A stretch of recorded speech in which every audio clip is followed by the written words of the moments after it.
ನಮ್ಮ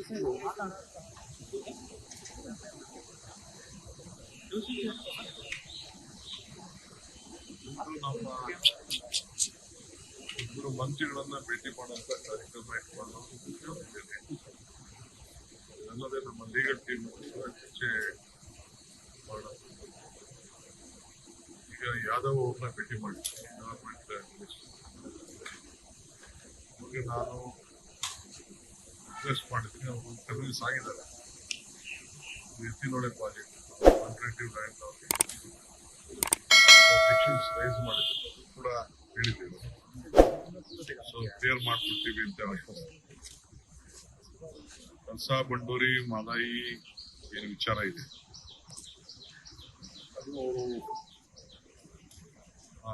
ಜೋಶಿ ಅವರು ಮತ್ತು ಸ್ಟೇಟ್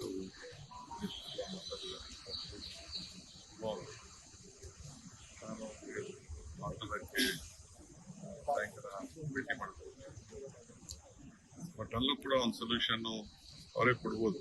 ಯಾಕಂದ್ರೆ ಕೆಲವು ಲೀಗಲ್ ಆಸ್ಪೆಕ್ಟ್ಸ್ ಇತ್ತು. ಮಧ್ಯಾಹ್ನ ನಮ್ಮವರು ಅವರು ನಮ್ಮ ಸ್ಟೇಟ್ ಇದಕ್ ಮೇಲೆ ಮಾಡುವಂತ ಕೆಲಸದ ಬಗ್ಗೆ ಇಲ್ಲಿರೋಂತ ಬಗ್ಗೆ ಒಂದು ಡಿಸ್ಕಷನ್ ಮಾಡಿದ್ವಿ. ಟೆಕ್ನಿಕಲ್ ಪಾಯಿಂಟ್ ಹೊರ ಅದ್ರ ಬಗ್ಗೆ ಈಗ ನಮ್ಮ ಲೀಗಲ್ ಟೀಮ್ ಅಲ್ಲಿ ಚರ್ಚೆ ಮಾಡಿದ್ವಿ. ಅವ್ರ ರಾಜ್ಯದ ಏನಾದ್ರು ಮಾತಾಡ್ಬೋದು, ನಮ್ಮ ರಾಜ್ಯಕ್ಕೆ ಏನಾದ್ರು ಮಾತಾಡ್ಬೋದು. ವೈಲ್ಡ್ ಲೈಫ್ ಅವ್ರ ಪ್ರೊಟೆಕ್ಷನ್ ಅವ್ರು ಮಾಡ್ಕೊಳ್ಳಿ, ತಪ್ಪೇನಿಲ್ಲ.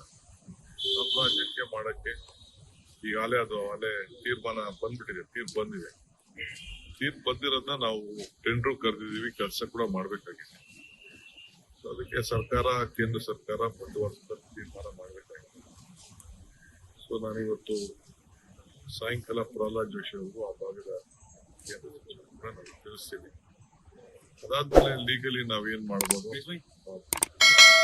ಮಧ್ಯದಲ್ಲಿ ನಾನು ನೆಕ್ಸ್ಟ್ ನಮ್ಮ ಪಾರ್ಲಿಮೆಂಟ್ ಶುರು ಆಗ್ತಿರೋ ಮುಂಚಿತವಾಗಿ ನಮ್ಮ ಇರಿಗೇಷನ್ ಇಲಾಖೆಗೆ ನಮ್ಮ ಲೀಗಲ್ ಟೀಮ್ ಎಲ್ಲ ಪಾರ್ಲಿಮೆಂಟ್ ಮೆಂಬರ್ಸ್ಗೆ ಮೇಕೆದಾಟು ವಿಚಾರ ಇರ್ಬೋದು, ಕೃಷ್ಣ ವಿಚಾರ, ಆದಾಯ ವಿಚಾರ,